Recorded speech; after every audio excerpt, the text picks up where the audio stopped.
Kenalkan, nama saya Rosda Hamisi. Saya mahasiswa S1 Kebidanan Universitas Megabuana Palopo dengan NIM B2406218. Di sini saya akan melakukan konseling kepada wanita usia subur yang dimana dengan tema persiapan dan perencanaan kehamilan.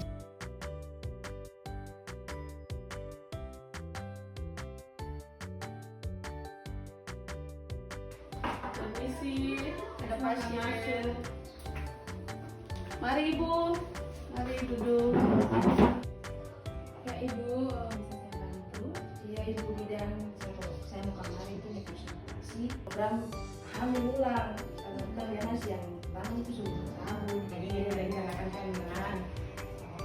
Saya mau perkenalkan nama saya terlebih dahulu. Perkenalkan nama saya Bidang Rosda. Hari ini ada tugas di sini. Di sini kan Ibu mau persiapan dan merencanakan kehamilan. Mempersiapkan dan merencanakan kehamilan. Yang tadi kan Ibu sudah ditensi dulu ya, periksa fisik yaitu ditensi dulu. Dan alhamdulillah Ibu tensinya itu normal. Untuk kita mempersiapkan kehamilan di sini yang harus kita persiapkan itu fisik dan mental ya Ibu. Jadi fisik Ibu itu harus bagus gitu, harus sehat, kemudian mental Ibu juga harus baik, karena kalau fisik dengan mental Ibu itu tidak baik akan berpengaruh sekali untuk melanjutkan kehamilan berikutnya. Mau merencanakan kehamilan Ibu itu harus periksa dulu ke dokter tentang kesehatan Ibu dulu gitu. Kalau dokter bilang baik ya berarti bisa kita programkan. Di sini yang harus dilakukan Ibu itu ya tadi harus menjaga kesehatan, kemudian mental Ibu juga harus dijaga, dan adaptasi fisik Ibu. Jadi Ibu itu perencanaan kehamilan itu bagus sekali supaya apa? Supaya bisa mencegah, akan banyak sekali kan ada yang hamilnya itu tidak diinginkan karena memang perencanaan untuk hamilnya itu tidak direncanakan sekali gitu. Untuk merencanakan kehamilan berikutnya itu bagus, karena kalau kita rencanakan kan otomatis kita merasa bahwa kita sudah siap nih, kita harus mempersiapkan mental kita karena kita sudah siap nih. Jadi mental kita itu akan baik, kemudian fisik juga kita akan jaga. Jadi di sini manfaat untuk perencanaan kehamilan itu manfaatnya Ibu untuk menghindari yang namanya tadi itu jaraknya itu, untuk menghindari jarak yang terlalu dekat, begitu juga yang terlalu jauh sekali gitu. Kalau kita lihat sekarang kan banyak sekali ibu-ibu yang dimana mereka itu tidak merencanakan kehamilannya, akhirnya anak yang pertama dengan kedua itu dekat sekali gitu. Kadang ada yang cuma 1 tahun sudah hamil gitu. Kemudian ada yang berapa bulan itu sudah hamil ya, karena mereka itu tidak merencanakan kehamilan mereka gitu. Jadi tujuan untuk merencanakan kehamilan di sini ya tadi menghindari jarak anak, kemudian usia kehamilan yang terlalu muda juga, yang dimana kadang kan usia kita yang dimana masih 19 tahun atau 20-an tahun itu sudah menikah, seharusnya kan harus mempersiapkan mental dulu gitu.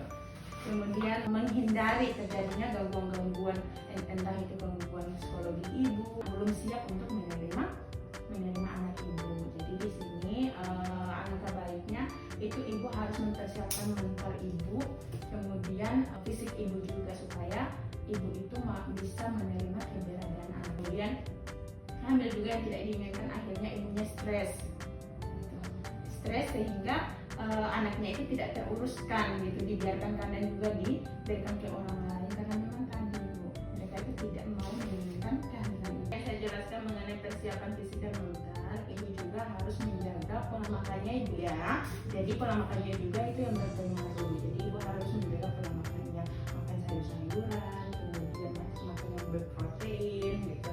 Karena itu juga yang memicu sehingga kesehatan Ibu itu membaik.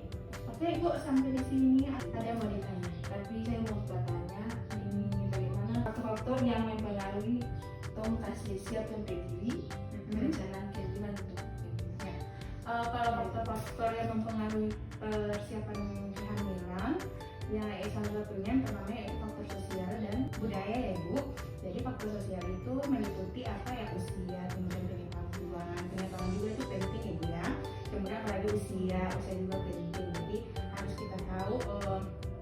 usia batas usia kapan kita itu harus hamil gitu, dan usia batas usia kapan kita tidak hamil lagi. Kemudian pengetahuan juga itu lebih penting, mengetahui apa-apa saja yang harus ibu lakukan ketika ibu mempersiapkan diri untuk menerima kehamilan ibu yang berikutnya gitu. Kemudian yang kedua itu faktor ekonomi ibu. Jadi faktor ekonomi ini yang paling harus dipersiapkan ibu, atau faktor finansial itu uang gitu.